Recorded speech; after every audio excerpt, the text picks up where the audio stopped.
Hold on, guys. This is not working. I gotta love live technology. Am I right?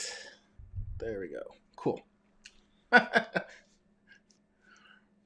Morning, everyone. Welcome to Start Your Day with the Coach, the live show where I, Sean Butler, certified high performance coach, help you figure out personal development and how to get past your struggles so you can live the life that you want.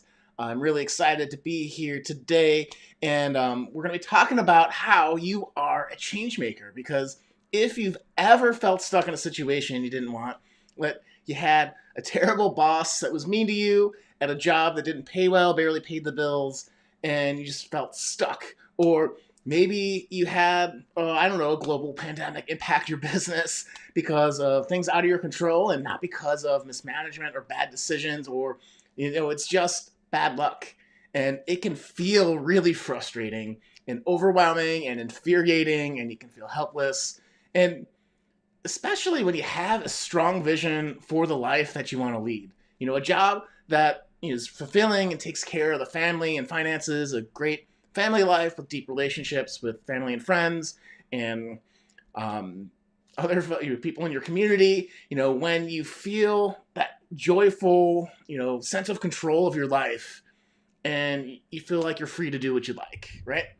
So I was in this situation back in 2012. Yeah.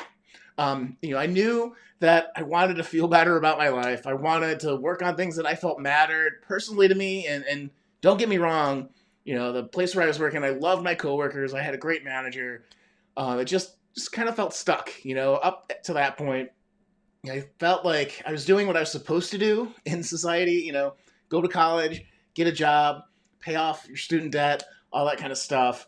And it felt really empty, to be honest. And I didn't know what I really needed to do or what the next steps were or what my path was forward, because it felt like it would be very, really extremely miserable to continue on the path that I was on. So while trying to figure it out, I started to study high performance and unlocked this idea that, I have more control over my life than I let on or sometimes feel. I'm a change maker. I could make the change in my life that I really want. So if you started to think, like, if I left this stable, great job that didn't really fill my heart full of passion, or I didn't really fulfill me, like, what would happen? Like, what would be the worst case scenario? I'd find something else that was equally not fulfilling, not something that I really wanted to do, and I'd be in the same spot. But if I made that change, I had the chance to live the life that I really wanted, to feel connected, to feel like I was guiding my life, that I was excited to wake up and do what I was going to do. And so, um, here's the takeaway, right? We have way more control and agency in our lives than we sometimes let on. And, for me, ultimately, making that jump from that job got me to California, which eventually got me a job at Apple, which was a dream job and a really awesome experience as I was trying to figure out this. So it wasn't, I figured it out and everything was happily ever after. It was a messy middle.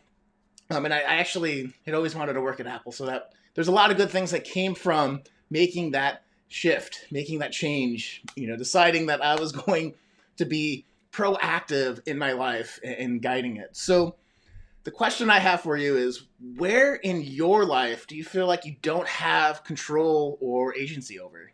Is it your health? Is it a career thing? Is it a relationship thing? Is it just how you feel every day? And, what would be the big, great move, big, bold move to feel more control in this area of your life? And I love this type of reflection. This is what I do as a coach all the time with my clients. Because here, like, sometimes we know what we need to do and we just hold back and we're not taking that big, bold step. And if you're feeling that hesitation, you're like, oh, I know I need to start that business. Oh, I know I need to get rid of that person in my life that's treating me poorly. Or I know I really need to do this, but you have ... What would you actually need to have happen to be able to take action there, right? So when I was deciding to leave that job, it was needed to figure out where I was going to land, house-wise, And my good buddy Dave, who I think is on Instagram right now, was very, very kind to allow me to, move in with him for a little bit in California. Completely changed my life. Introductory. But having that figured out, having a certain amount of money saved, having a plan going forward on I was going to start a business, and if that didn't work out, I'd be in a spot where I could find another tech job, similar to what I was working on before. And so there were contingency plans that allowed me to say like, okay, worst thing that happens is this fails, and then I have to start over again. But there's so much opportunity. That belief that there's opportunity on the world really served me in this situation too. So what would need to happen for you in that area? So if all of this seems kind of, out there and you're like, I'm kind of struggling with this, that's why you can go to seanbutler.com/coaching to fill out an application to do a one-on-one strategy session with me where we can talk over your particular situation, help you get some clarity on what might need to happen or what you actually want or what actually makes you happy, so that you can build that plan and start working toward it so you feel more in control of your life. Because sometimes, especially after everything's kind of been crunched down here, this past year, that feeling that we're free, that we're able to make change, that you are a change maker, can or could be limited. So how do we get you to believe that you should believe that you can make the change in your life that you want? So with that said, guys, I'll see you guys tomorrow. Live with more joy, more personal growth, and more impact in your communities. See you tomorrow at 10. Take care.